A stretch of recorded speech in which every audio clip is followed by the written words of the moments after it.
Olá pessoal, clientes e amigos do Sebo Cultural. Estamos aqui iniciando mais uma fase, de incentivo para que as pessoas conheçam mais do Sebo Cultural e principalmente conheçam dos ótimos autores que a gente tem aqui na Paraíba, certo? Eu costumo dizer que o Sebo Cultural sempre agiu de forma de incentivo à cultura, né? Na medida do que a gente foi e é aqui na capital paraibana, né? Hoje nós somos conhecidos como um dos maiores sebos do Brasil, certo? Atualmente nós temos o maior acervo online nosso, né? O maior acervo online é do Sebo Cultural.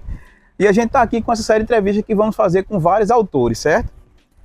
E primeiramente a gente convidou uma pessoa que para mim, eu fico muito feliz de estar aqui com ele. Já entrevistei ele quando a gente fazia entrevista no Instagram, certo? Que é o professor Lúcio Flávio, certo? É uma pessoa, nosso cliente, né? Uma pessoa amabilíssima e um escritor de mão cheia, né?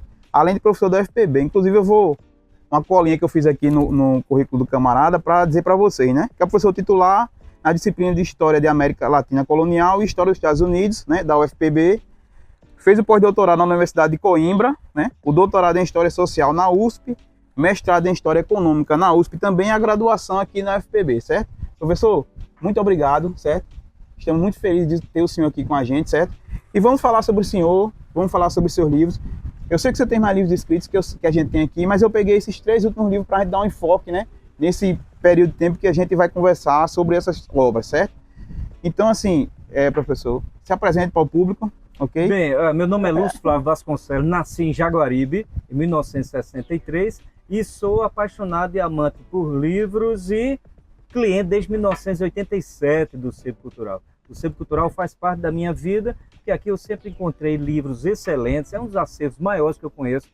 Veja bem, não é só no Brasil, não. Visitei muito sebo em Portugal, visitei na Itália, visitei na Espanha, em Madrid, especialmente, mas o acervo que vocês têm aqui, a dimensão é inigualável. Então, parabéns, e sou amigo, cliente e quase sócio, né, aqui do Sebo Cultural. Pois é. Professor, vamos começar por esse livro de Pedro Américo, certo? O que é que o senhor tem para nos falar sobre esse livro do Pedro Américo, que a gente está mostrando aqui, Pedro Américo, As Cores do Brasil Imperial, que é um trabalho muito importante do professor, inclusive, eu não sabia, andei lendo uma folheada, né, para saber um pouco mais das obras do professor Lúcio, e ele foi o artista mais renomado da época colonial, né, inclusive muito prestigiado por Dom Pedro II, né? Muito, muito. Então, professor, eu queria que você falasse especificamente agora desse livro do Pedro Américo. Olha, eu vou falar um pouquinho, porque fale professor de história, o professor de história desembesta, né? Mas veja bem, o Pedro Américo, ele é uma referência internacional. Ele, no século XIX, ele com 14 anos, ele saiu de Areia, a terra onde ele nasceu, e foi para o Rio de Janeiro.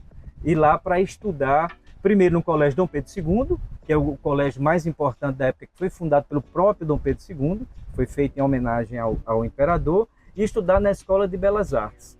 E lá ele teve um desenvolvimento excepcional, é um pintor de dimensão internacional, ao ponto que ele foi para Paris, para estudar pintura em Paris, que era o centro na época, não é? De um centro artístico, cultural, literário, político.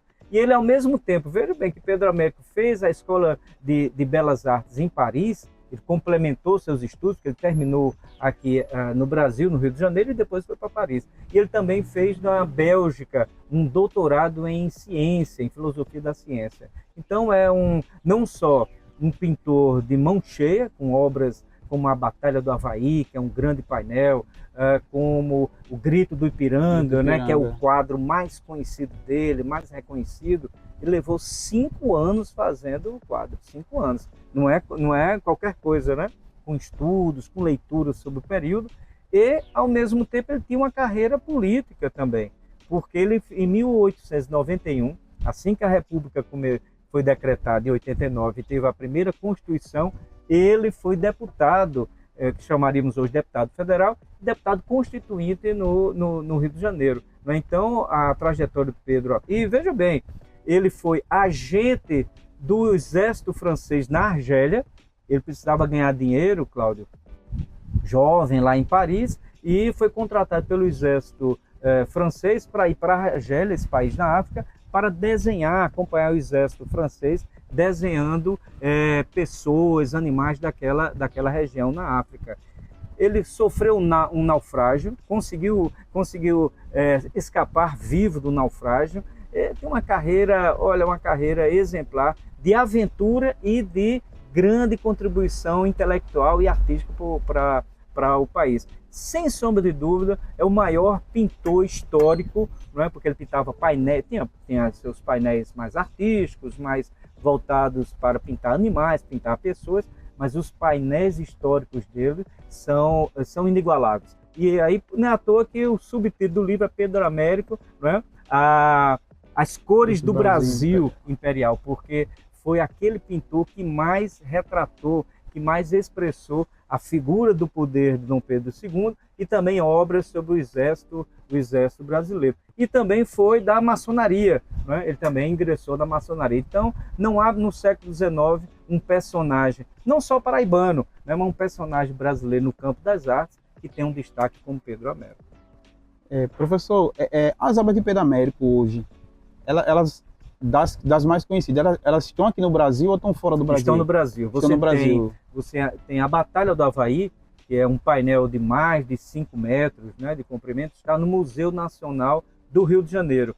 E o chamado quadro Grito do Ipiranga está no Museu do Ipiranga, que foi reaberto, acho, no final do ano passado, em São Paulo. Então, esses dois grandes painéis, né, esses dois grandes quadros, estão no Brasil. Tem outras obras deles que estão distribuídas pelo mundo, não é? Mas as obras, isso é uma grande felicidade para a gente. Não é? As grandes obras históricas dele estão no Brasil, nesses respectivos museus.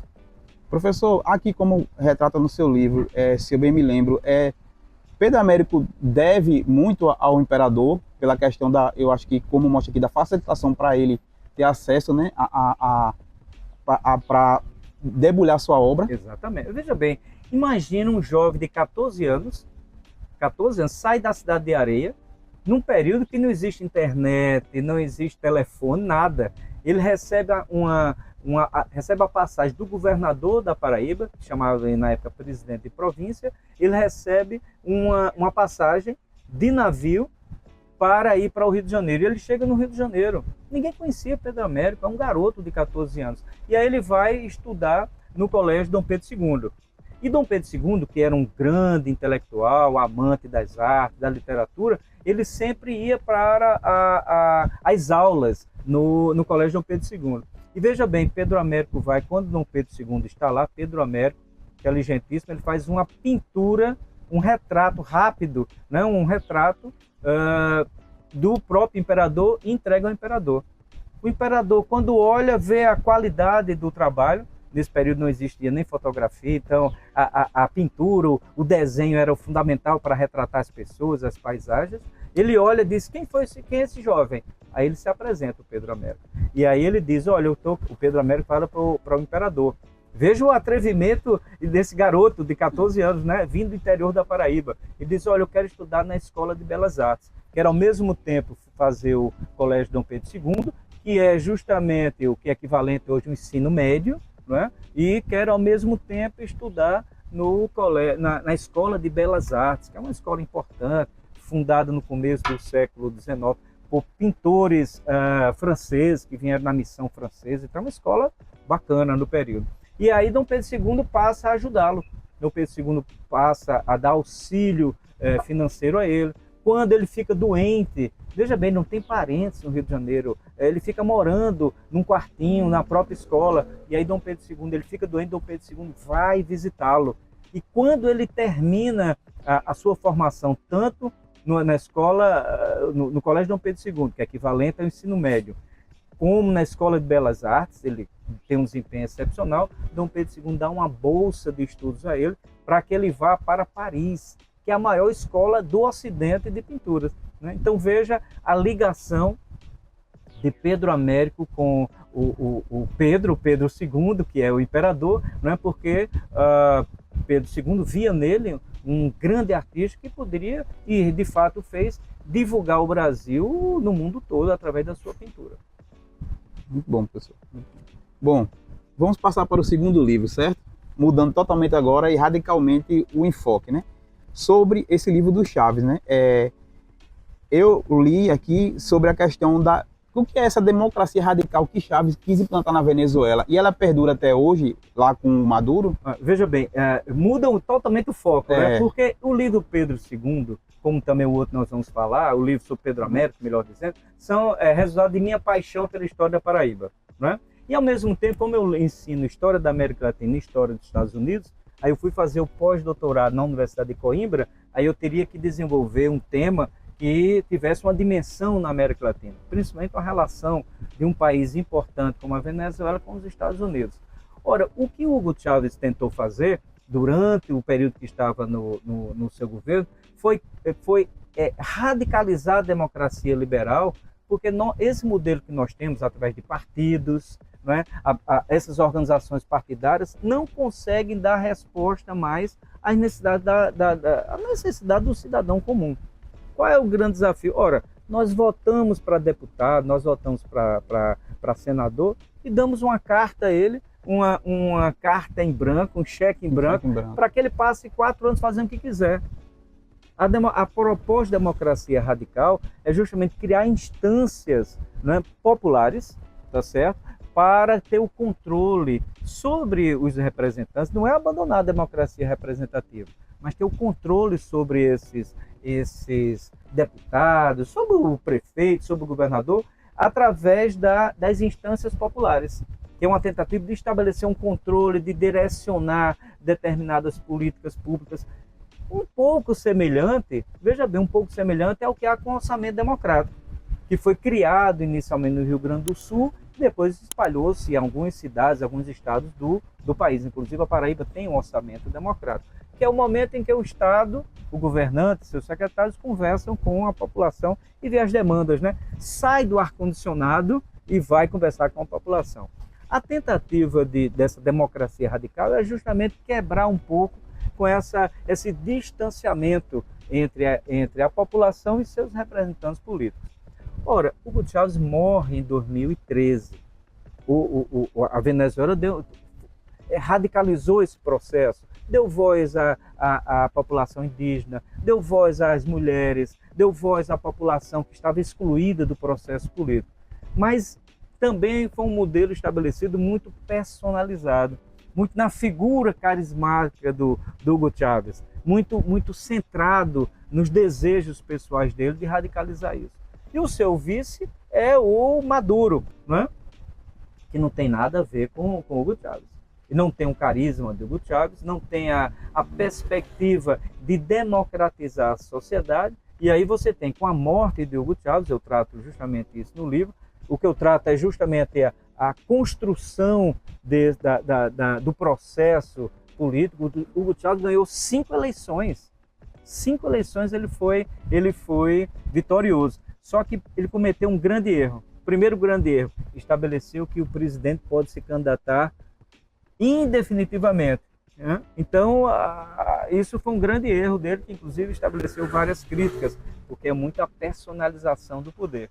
E segundo, escolheu Maduro para ser o seu vice.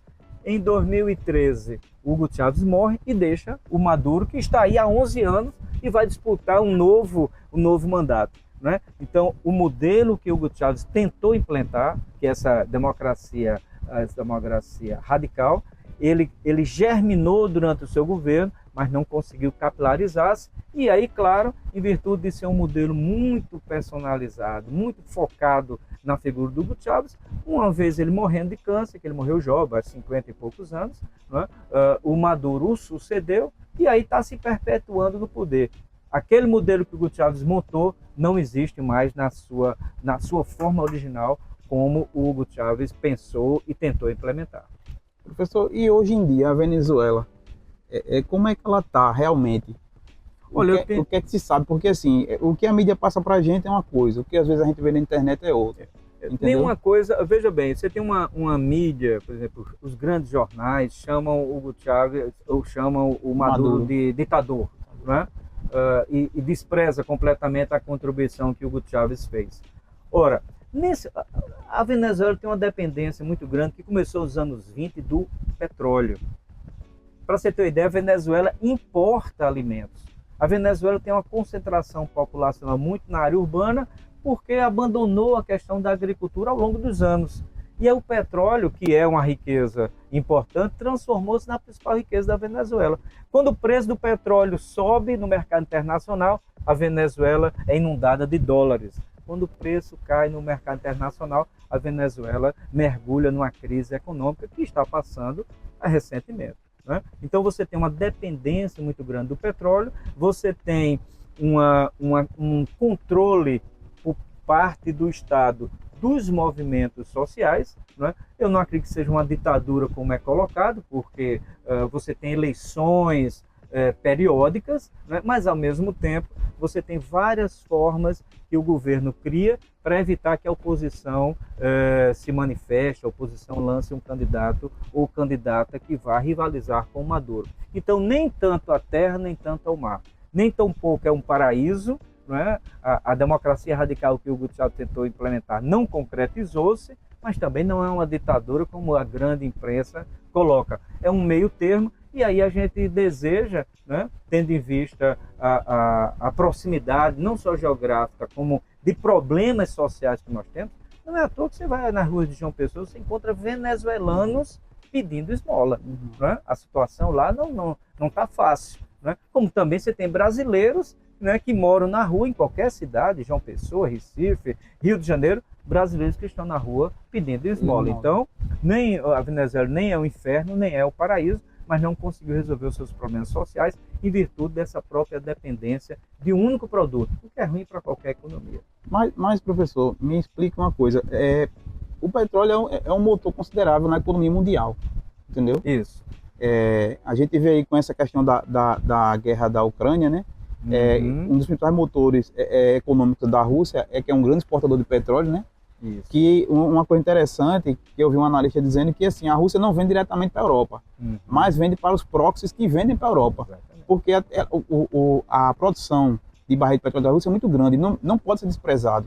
Entendeu? Além do gás natural. Além do gás natural. A Rússia é interessante, a Alemanha manda armas para a Ucrânia, ao mesmo tempo paga em dia a cota de gás natural. A própria Áustria, 80% do consumo de gás natural para fogão, para aquecimento de escola, aquecimento de hospitais, aquecimento residencial, 80% desse gás vem da Rússia. Né? Então, é um patrimônio material da Rússia muito importante. E uma coisa interessante, professor, é que assim, dutos passam pela Ucrânia, né? Exatamente. Para você ver como é complicada a geopolítica, porque muito assim, complicado. Uma coisa que eu acho que a gente não deve tomar é a questão na questão da análise, é a questão você deve concordar comigo, a questão de torcida.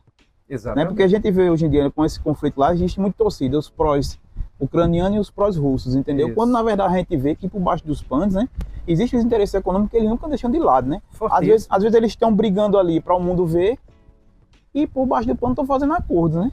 Para você ter ideia, a própria Venezuela, que sofre pressões dos Estados Unidos, vende petróleo, porque os Estados Unidos são o maior produtor de petróleo do mundo, mas ao mesmo tempo o maior consumidor. E a Venezuela vende petróleo para os Estados Unidos. Então, é aquele negócio, inimigos, negócios à parte. Né? E a questão, você tocou importante aí da Rússia e da Ucrânia, a grande questão é justamente essa de a Ucrânia entrar na OTAN, isto é, entrar na influência norte-americana. Entrar na OTAN, que é o tratado, que é a organização militar capitaneada pelos Estados Unidos, significa colocar armas, significa colocar tanques, significa colocar soldados na fronteira com a Rússia. É a mesma coisa, imagina se a Rússia resolvesse colocar tanques, soldados e mísseis no México, na fronteira com os Estados Unidos. Então, eu concordo plenamente com você. A geopolítica, a gente não pode pensar bom, mal, certo, errado. São interesses econômicos, são interesses militares, interesses geopolíticos nessa disputa de impérios. A gente tem uma disputa de impérios entre a Rússia e os Estados Unidos. E a Venezuela, veja como as coisas são. A Rússia apoia a Venezuela. Por quê? Porque naquela lógica, o inimigo é meu amigo. Como a Venezuela vive as turras, né, com os Estados Unidos, apesar de vender petróleo para os Estados Unidos, aí você tem a Rússia, que vende armamentos para a Venezuela, que fornece tecnologia para a Venezuela, tendo a Venezuela como aliado, para justamente, dentro da América Latina, ela ter um papel, ter uma importância, ter uma presença aqui no nosso continente. Professor, vamos abranger mais essa história sobre a questão, principalmente a questão das influências das grandes potências aqui na América Latina, sempre foi desde o período colonial, né? Exatamente. Tanto que tem muita gente que diz que a gente nunca deixou de ser colônia. Exato. Entendeu? E não é interesse deles que o país seja, o Brasil, né? Que, assim, eu digo que a gente tem um litoral maravilhoso, muito peixe, entendeu? Uma biodiversidade gigantesca. A gente planta em qualquer lugar, nasce, entendeu? Então, assim, e as grandes potências não querem que a gente se sobressaia e vire uma potência também, porque é mais uma potência para rivalizar com eles.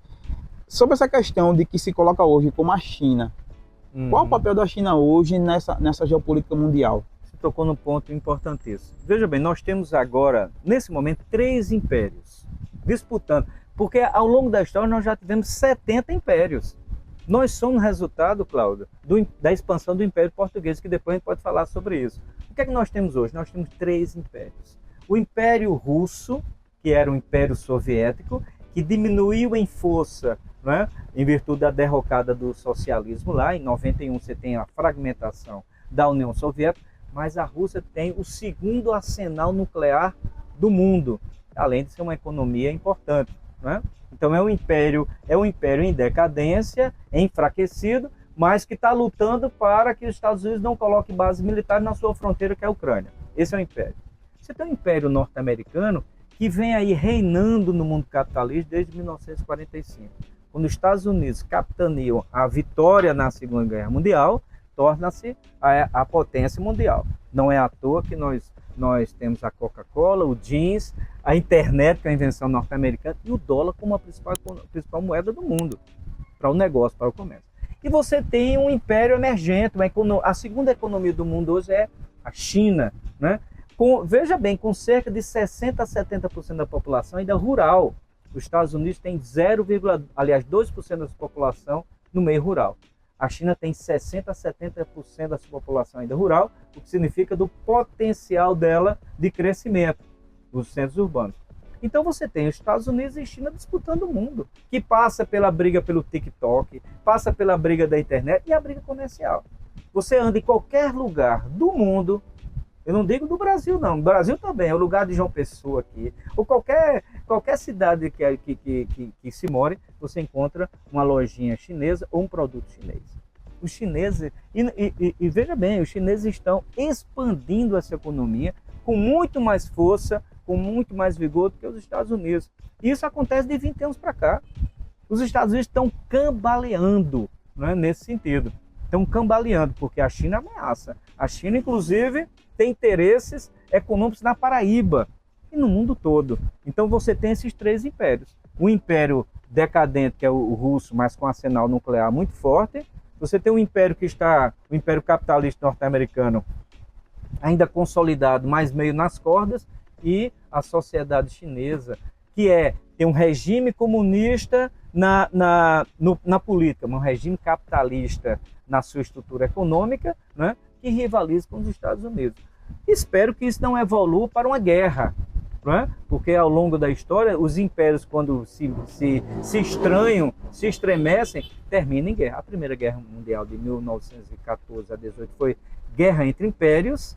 A Segunda Guerra Mundial de 39 a 45 foi uma guerra entre impérios coloniais, disputando o mercado, disputando matéria-prima. Essa é a essência da disputa. Só que a bomba atômica foi estourada em 45. Agora, a China tem bomba atômica, os Estados Unidos têm bomba atômica, a Inglaterra tem, a Índia tem, Paquistão. Israel tem, Paquistão tem. Então a situação agora é meio complicada. Uma terceira guerra mundial significaria, não diria a destruição da vida no planeta, mas um abalo significativo na existência humana, né? Porque aí seria todo mundo jogando as suas respectivas bombas uns nos outros. Inclusive, eu vi recentemente que dizem até que o Irã tem a bomba, né? Está desenvolvendo, né, a tecnologia, porque teoricamente todo mundo sabe como enriquecer urânio, transformar urânio em ogivas nucleares e bombas nucleares. Agora, os passos são extremamente lentos, né, e sofisticados. O Irã está buscando isso. Tá? Israel conseguiu por quê? Porque os Estados Unidos transferiram a tecnologia para Israel. Então você tem um país que nasceu em 48, que é Israel, mas já tem a bomba atômica. Por quê? Os Estados Unidos passaram a tecnologia para que no Oriente Médio, né, naquela região que não tem só areia, não tem só camelo, não. O Oriente Médio é rico em petróleo.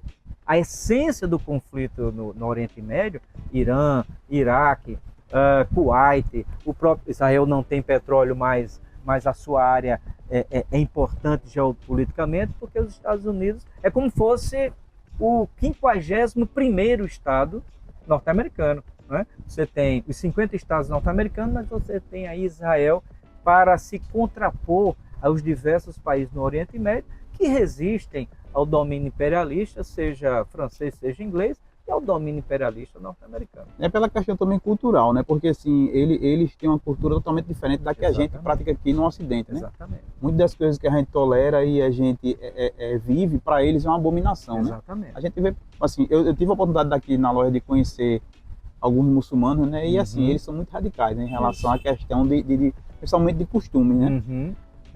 Ainda nesse tema, que é muito importante, e assim, uma coisa que nos chamou a atenção ultimamente, professor, foi da questão do ataque que o Irã fez a Israel, né, diretamente, né? Sim. Porque ele sempre financiou grupos terroristas e sempre atacava incentivando e financiando esses grupos, entendeu? E por conta dos mísseis que o Israel jogou na embaixada, né? Matando um líder iraniano. Foi a primeira vez na história, né, que o Irã atacou diretamente Israel, né, com os mísseis. Exatamente. Né? E uma coisa interessante, né, que é aquela coisa também que a gente fala das questões nos bastidores da geopolítica, é que mesmo antes de atacar, o Irã avisou aos Estados Unidos que ia fazer um ataque, entendeu? Exatamente. É porque tem uma questão que sempre o Irã é um Estado islâmico, é uma teocracia, mas tem processo eleitoral, tem processos políticos, né? Transformou-se num Estado islâmico assumido a partir de 79, a revolução que teve, a revolução do Ayatollah Khomeini, que liderou isso em 79. Mas você tem um processo político, que inclusive tem desgaste na sociedade, porque recentemente uma jovem morreu, porque existe uma polícia no Irã, a polícia dos costumes. Se a mulher não usar um pano, um véu, né, na rua, ela pode ser espancada, presa, enfim. Então, você tem um conflito ali interno no Irã. Ora, você tocou no ponto importante. Você tem Israel que matou um general e outros servidores dentro de uma embaixada, que é um território iraniano, né? Dentro de uma embaixada iraniana. E aí existe uma resposta por parte do Irã. Como? Anunciando que ia lançar mísseis. Não é? Ora, eu lembro que a CNN ficou, olha, nós estamos aqui, a CNN ficou aguardando a enxurrada de mísseis. Por quê? Porque eles lançaram mísseis que levaria 2 horas para chegar, depois lançaram outros mísseis que levavam um tempo menor. Foram 300 mísseis ao todo. E existe aquele domo de ferro, né, Israel, que protege. Então foi uma coisa para ser vista pela população interna do Irã. Porque se de fato o Irã quisesse atacar causando danos, e aí as consequências seriam bem piores, eles teriam lançado mísseis que levam 12 minutos. E não mísseis que levam 2 horas, porque tem um arsenal muito grande. Né? Então foi uma ação muito mais para dar uma resposta ao público iraniano. Olha, eles mataram um general nosso, nós vamos agora bombardear. Salvo engano, felizmente, esses 300 mísseis que foram lançados para o Irã, um custo altíssimo, né, economicamente para o Irã, mas felizmente não teve nenhuma morte em Israel. E aí você viu o que aconteceu. Israel não retaliou, não teve um ataque sobre o Irã, porque existe essa guerra teleguiada, não é? Você lembrou bem, o Irã financia o Hezbollah, que é um grupo forte, treinado, com armamento sofisticado, que é um grupo que atua no Líbano, não é? Para fazer oposição a Israel, mas não entra em combate direto. Não é? Por sua vez, os Estados Unidos manda o armamento, manda equipes para treinar, de tropas especiais, treinar os soldados na Ucrânia, mas não manda soldados diretamente. Não é? Por quê? Porque esse é o jogo. Financia, manda arma, mas não vai diretamente para o conflito. Mesma coisa o Irã faz com Israel. Treina e dá arma para o Hezbollah, também passou, apesar de ser grupos, o Hamas e o Hezbollah têm princípios religiosos diferentes, apesar de ser islâmicos, né? Mas o Irã também deu apoio ao Hamas, mas não faz uma guerra direta. Porque uma guerra direta significa uma reação, né, do Estado judaico, comandado pela extrema-direita. O Benjamin Netanyahu é um coronel de extrema-direita. O governo, a gente não pode confundir o povo de Israel com quem está na presidência na época. É um governo de extrema-direita, que inclusive um ministro dele disse que, um ministro da cultura, salvo engano, no final do ano passado, de Israel, disse que a melhor coisa seria jogar uma bomba atômica na faixa de Gaza. Ele afirmou isso, depois ele foi afastado. Por quê? Porque a composição do governo de Benjamin Netanyahu é de extrema-direita. E aí, ao mesmo tempo, ele precisa da guerra para manter-se no poder, porque ele estava muito desgastado internamente. Então, veja bem, guerra e política caminham ombro a ombro, lado a lado, e um vai influenciando o outro, porque tanto quem está no poder no Irã quer garantir a sua permanência no poder, como o Benjamin Netanyahu sabe que no primeiro momento em que a guerra acabar, no primeiro momento que ele assinar uma paz com o Hamas, ele cai, ele sai do poder. Muito bem, professor. O professor conhece muito, né? Um pouco. Bom, vamos passar aqui agora para esse livro, pessoal, mostrando aqui para vocês, ó, Paraíba Colonial, né, do professor Lúcio Flávio, que foca principalmente sobre as guerras dos povos originários aqui na Paraíba, né? Exatamente. E é um sucesso de venda. Eu estava comentando com o professor, está muito bem vendido mesmo. Eu acho que livro de história da Paraíba, esse é um dos mais vendidos que a gente tem aqui, está vendendo muito bem mesmo, entendeu? Então, queria que o senhor falasse, professor, e focasse sobre esse livro aqui, sobre essa questão que o senhor aborda aqui, sobre a questão dos povos originários e o que aconteceu, toda essa trama das guerras, a questão, a gente sofreu muito com a expansão ultramarina, né, de Portugal, né, que nesse período ela era uma potência, né, a primeira potência mundial. E uma pergunta que eu queria lhe fazer, professor, a gente também foi de certa forma invadido, a gente foi invadido pela Holanda, né, mas terminou não vingando o domínio holandês aqui na Paraíba, né, e numa parte do Nordeste aqui do Brasil.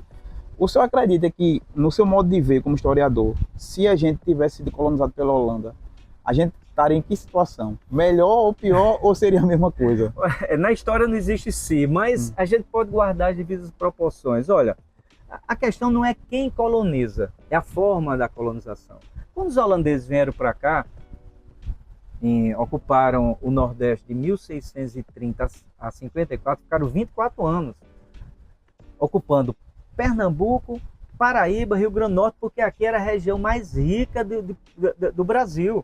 Os holandeses não vieram para cá, não foi porque era mais rica, porque guardando as devidas proporções, o que hoje é o petróleo, a gente estava discutindo sobre o petróleo, era o açúcar no século XVII e XVIII. Quem dominasse o açúcar, dominava a riqueza. Qual era a área que mais produzia açúcar?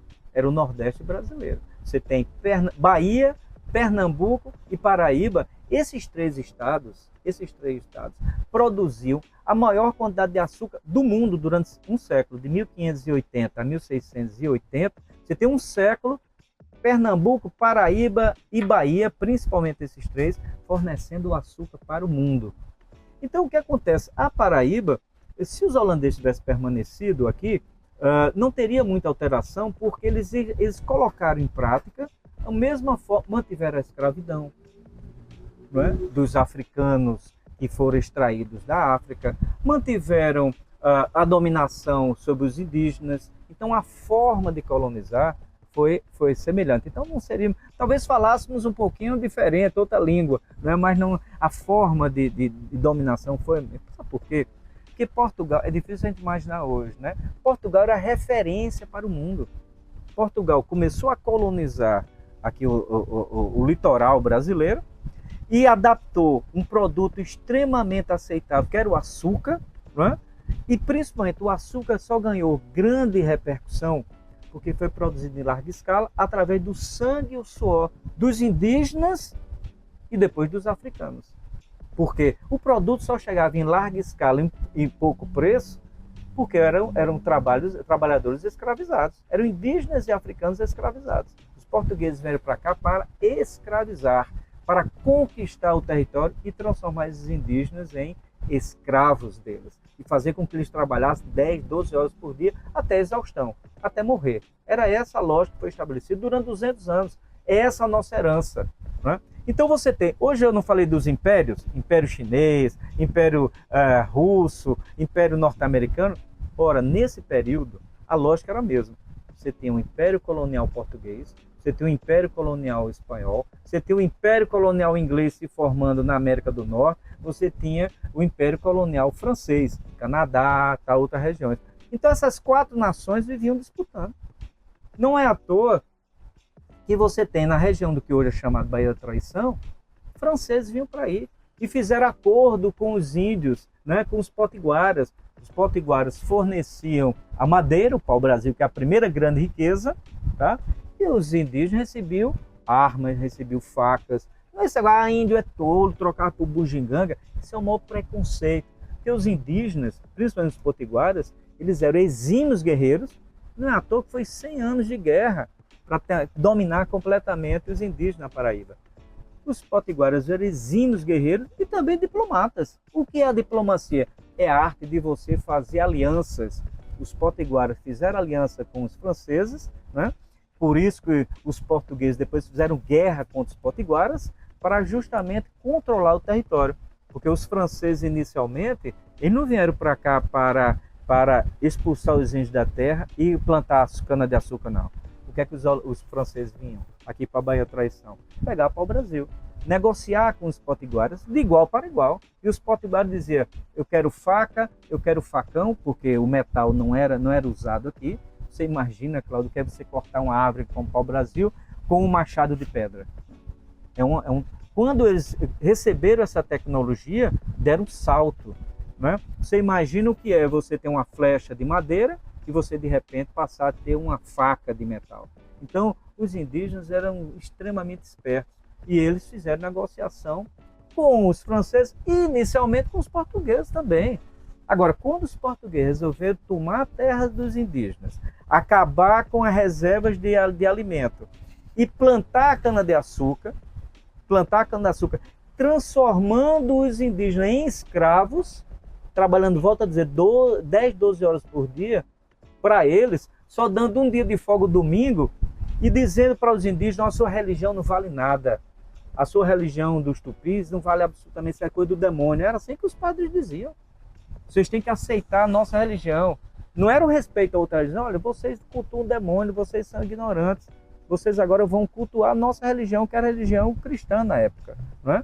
Ora, e aí você transforma esses indígenas em escravos, não é? E você diz que a religião deles, os deuses deles não valem nada. O que é que eles fizeram? Se revoltaram.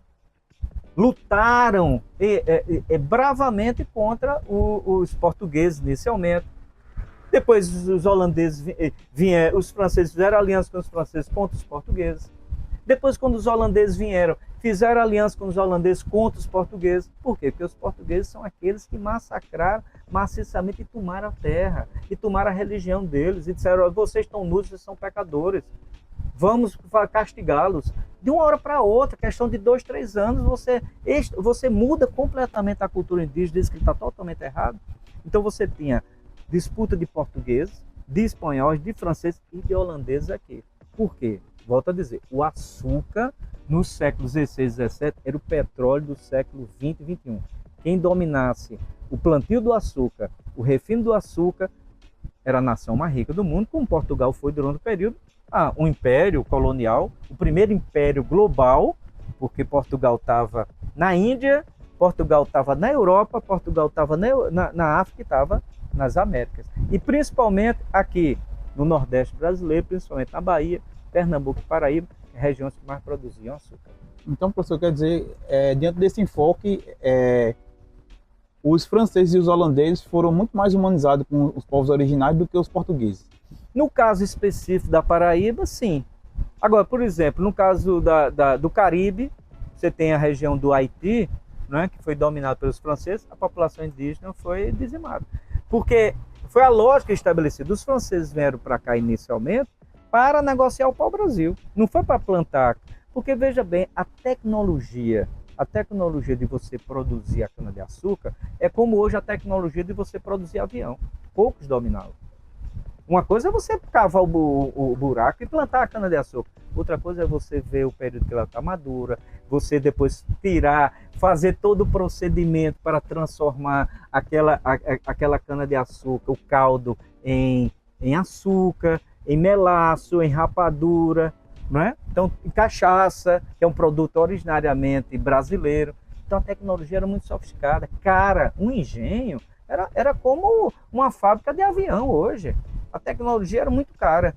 Os portugueses dominavam isso mediante o financiamento e empréstimo de dinheiro holandês. Então, os franceses vinham inicialmente para cá, recolher o que estava disponível na natureza. O que é que estava disponível na Baía da Traição? Eu digo lá porque é o principal polo, mas não, também se estendeu pelo parte do litoral. Você tinha lá o pau-brasil. Sabe qual era o segundo produto que era mais levado para a Europa e que dava muito dinheiro? Papagaio. O Brasil foi um dos grandes. Não é à toa que o Brasil passou um tempo sendo chamado de terras papagales. Imagina um animal, um pássaro que imita a nossa voz. Foi um sucesso. E também óleos medicinais, capaoba, que é o óleo medicinal indígena, muito aproveitado na Europa. E também outro produto que é o tabaco, o fumo, não é? Que o hábito hoje é só fumar, mas usava o tabaco para tratamento. O índio levava uma flechada, ele jogava uma pasta de fumo sobre a pele, cicatrizar, porque ele é antibacteriano. Essa medicina indígena, ela foi levada também para a Europa.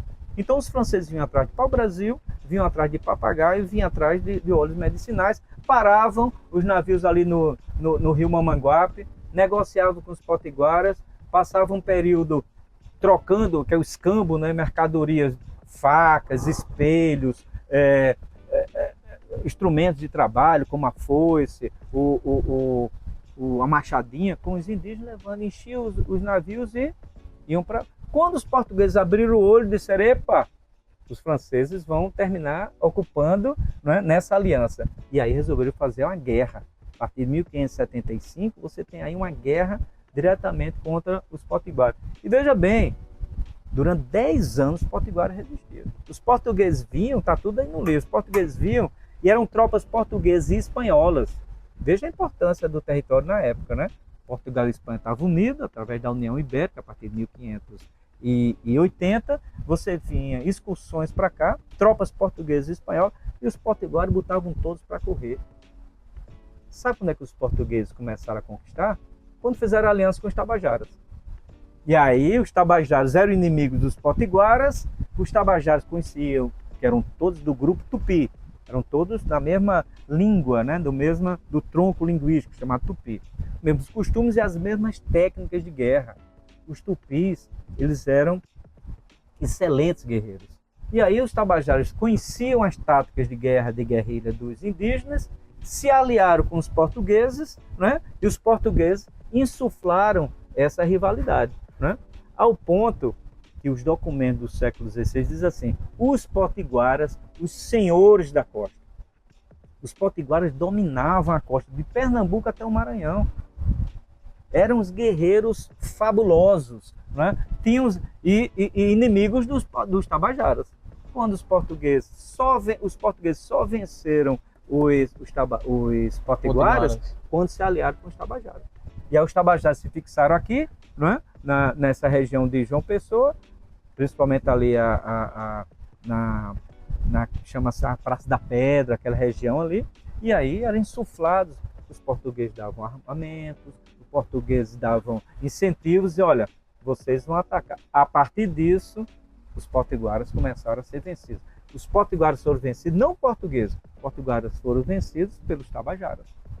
Professor, e como o senhor cita aqui no livro, qual foi o papel da igreja nesse período aqui? A igreja é fundamental. Não faço uma crítica à religiosidade. A religião é uma coisa muito pessoal.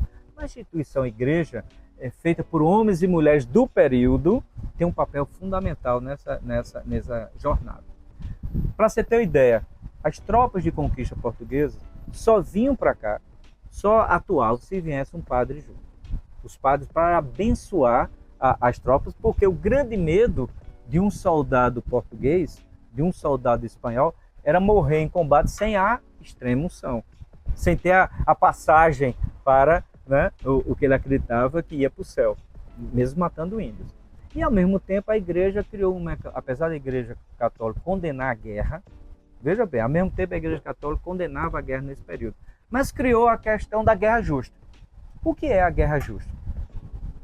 Os indígenas que não quiserem aceitar a religião católica e que não quiserem seguir a religião católica, não quiserem seguir o domínio e submeter ao rei de Portugal, eles sofrerão a guerra justa. Porque a eles foi oferecido a verdadeira religião, afirmavam os padres, né? E eles não aceitaram. Se eles não aceitaram, deveriam ser mortos.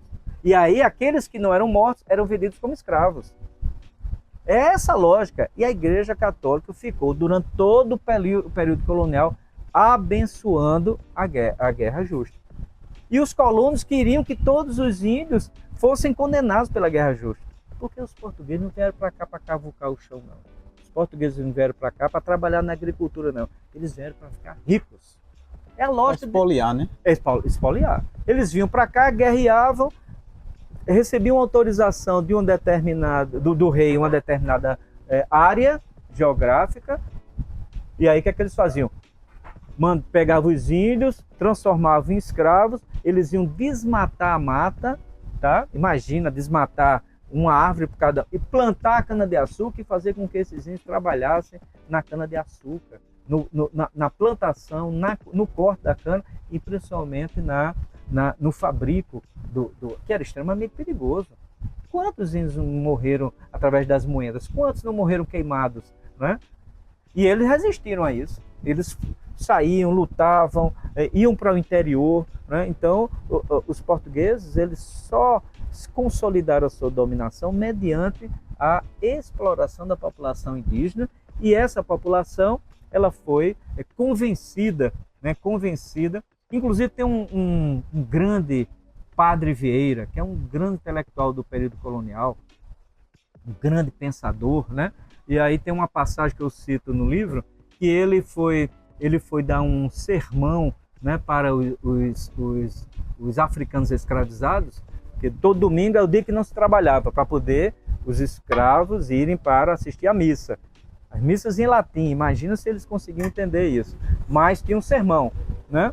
E o sermão, o Padre Vieira diz: olha, vocês estão aqui, vocês estão sofrendo, mas pensem em Jesus Cristo. Vocês estão se aproximando de Jesus, porque Jesus Cristo sofreu chicoteadas, morreu na cruz. Então o sofrimento que salva. Então vocês, através do seu sofrimento, vocês estão se aproximando de Jesus. Era essa lógica que a Igreja Católica estabelecia, né? Para convencer, para tentar neutralizar a resistência indígena e também a resistência africana. Então a Igreja tem um papel fundamental. Não estou falando, volto a dizer, de religião, mas da igreja, instituição. A cruz e a espada caminharam juntos nesse processo de dominação dos índios. Tem até uma frase que diz, né? Ou pela Bíblia ou pelo canhão, né? Exatamente. Eu não sei de quem não me recordo de quem falou, né? Que eles tentavam doutrinar pela questão da religiosidade. Exatamente. E quando conseguiam, para vir de fato, né? Exatamente. Então a espada, o canhão, a espada ia junto com a palavra, né? Então, e para você ter um outro exemplo, as ordens religiosas, os beneditinos, os jesuítas tinham fazendas na Paraíba e tinham escravos. Por quê? Porque o que eles ganhavam, não é? No trabalho escravo, eles compravam mais terras, plantavam cana-de-açúcar, criavam gado. Então as ordens religiosas, elas tiveram muito lucro no processo de escravização dos índios e a exploração dessa mão de obra também. Professor, e o que mais o senhor destaca nesse livro seu? Fora essa questão da combatividade dos índios, essas alianças que foram formadas para que uma etnia dos Tabajaras combatesse a etnia dos Potiguaras, entendeu?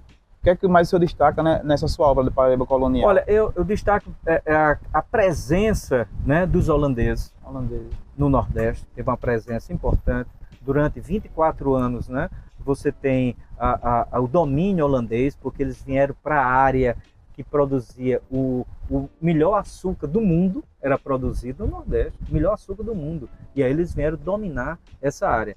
E foram embora, deixaram pouca coisa. Eles foram embora ou foram expulsos? Você lembrou bem, eles foram expulsos por uma guerra que foi feita pelos chamados brasilianos na época. Os brasileiros não tinham esse termo, alguns brasilianos, né? Ou brasilienses, alguns autores falam assim.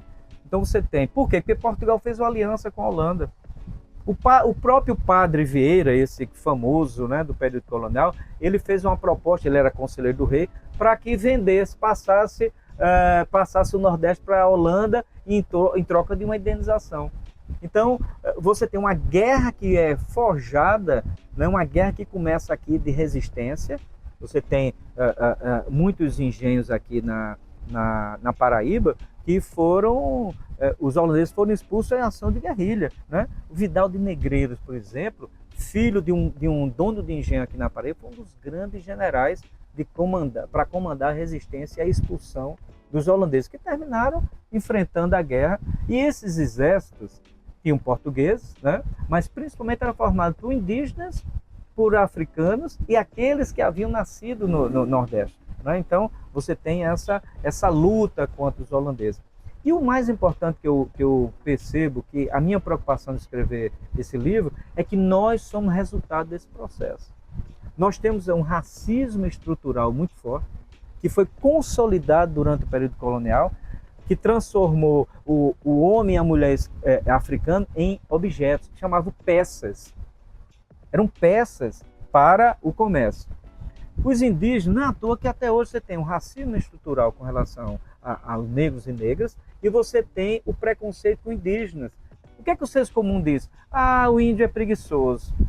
Isso você vai no norte do Brasil, ainda permanece isso, porque é uma disputa a mesma coisa que aconteceu na Paraíba há 200, 300 anos, nessa luta com os índios, acontece nesse momento no norte do Brasil. O que é? Senhores de terra querendo tomar a terra dos índios, porque eles não produzem. Eles não têm o desenvolvimento, eles são ignorantes, ficam lá matando um preá, matando uma cutia para comer, em vez de estar produzindo ouro, em vez de estar produzindo em larga escala. É a mesma lógica. O que é que os colonos vêm portugueses? Eles são ignorantes, né? Professam uma religião demoníaca, não querem produzir açúcar. Querem vir pegar caju. O caju é originário daqui, e os índios saíam e tinham, tinham festas, rituais no período de dezembro, janeiro, quando tinha a safra do caju. Então, essa lógica que nós temos hoje, o preconceito com o índio, o preconceito com o negro, essa estrutura de dominação em que os brancos é que têm melhores cargos. Pode olhar, se você olha em qualquer área da sociedade, os brancos ainda predominam, não é? Isso é por quê? Porque você tem um período colonial de 300 anos no Brasil em geral, na Paraíba em particular, que transformou os índios e os africanos em peças de uma estrutura de dominação. E isso vai passando de geração em geração. O Brasil tem uma excrescência que é elevador social e elevador de serviço. E as empregadas domésticas não podem andar no elevador social. Muitos prédios têm isso. Só podem entrar no de serviço. O que é isso, não um apartheid, uma separação? Não é? O que é isso, senão uma herança do período colonial?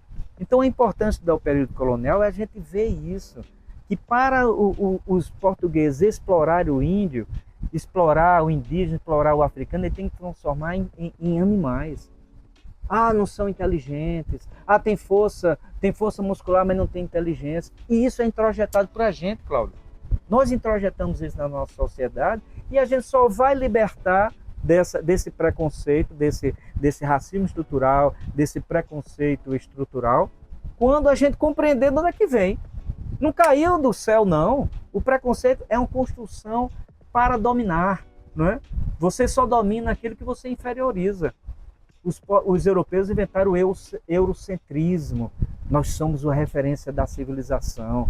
Nós somos brancos, somos cultos, somos mais inteligentes. Por isso nós temos o direito de explorar os africanos, explorar os asiáticos, explorar a populações indígenas.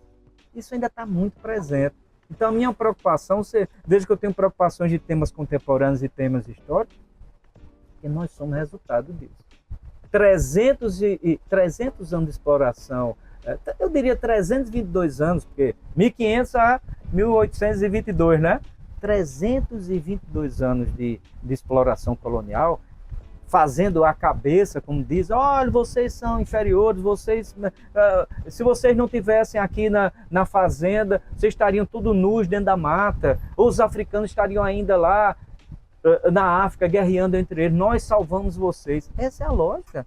Isso tá na sociedade, e a gente tem que compreender isso para poder vencer, né, esse racismo, esse preconceito. A gente tem que compreender um pouquinho de onde é que veio, que aí a gente desmistifica. Não caiu do céu, nem veio do inferno. Isso, o preconceito é criado pelos homens no processo de exploração que eles estabelecem. Muito bem, professor. Professor, esse foi o seu último trabalho, né? Esse Paraíba Colonial foi o seu trabalho. Isso, o senhor tem ano passado. Está a caminho mais algum trabalho seu? Olha, eu vou dizer você em primeira mão, que eu não disse aí nem no meu departamento de história. Coisa boa. Viu? Eu guardei para dizer a você, eu estou escrevendo a continuação desse trabalho, que é justamente, chama-se Paraíba Imperial.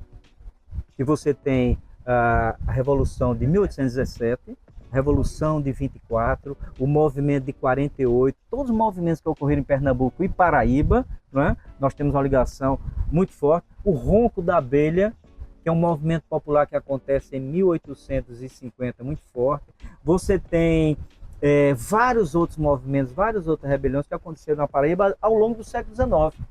Então eu já estou no 3º capítulo. Eu vou levar mais um ano e meio para concluir isso, que é justamente uma tentativa de continuar esse trabalho dentro dessa própria linguagem, dentro dessa compreensão, né, desses movimentos, e tentar entender que nós somos fruto disso. E que a sociedade, a gente sempre vê a história da elite, né? As elites, as negociações, as famílias se casando entre si para manter a sua propriedade.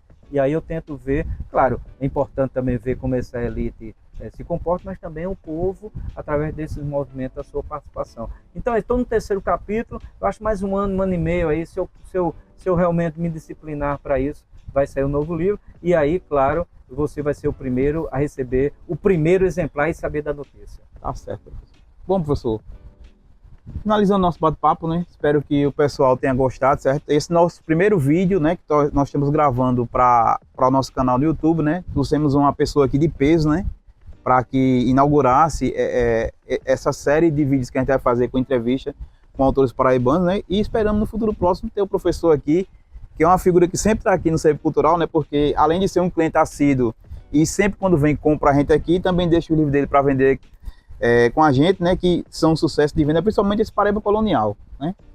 Eu até falei, a última vez que eu falei com ele, quando a gente estava articulando essa questão da entrevista, eu disse, professor, traga mais livros, o seu livro está vendendo bastante, né? Então, quem quiser conhecer, pessoal, o trabalho do professor, não só Paraíba Colonial, mas sobre o enigma chavista, que é um tema atual, entendeu? Porque a gente sabe que influencia, e o próprio Maduro, ele toma Chaves como uma figura também para se perpetuar no poder, exatamente, né? Como se fosse um sucessor do chavismo, mas que não tem nada daquilo que Chaves queria, né, professor? Exatamente, tem uma certa dificuldade, mas aí ele precisa desse símbolo. Inclusive, ele diz que fala com Chaves. Não sabia disso. Ele diz que fala com Chaves, que Chaves aparece para ele aconselhando. Tem um elemento aí extremamente estratégico, místico e estratégico para ele, para Maduro. Bom, pessoal, quero agradecer a todos vocês que vão assistir esse vídeo, certo? Espero que vocês gostem das próximas entrevistas que vamos fazer aqui. Também nós vamos também fazer um revezamento de apresentadores, né? Tem o Ítalo que trabalha aqui com a gente, que inclusive fez o vídeo institucional da nossa loja, que vocês encontram aqui no site. Também vai poder entrevistar o pessoal, para a carga não ficar toda em cima de mim, certo? E agradecer a todo mundo, curta, né? Compartilhe e dê o like, certo? Espero que todo mundo tenha gostado, né? Desse nosso meio de entrevista. Outras virão e até a próxima. Um abraço.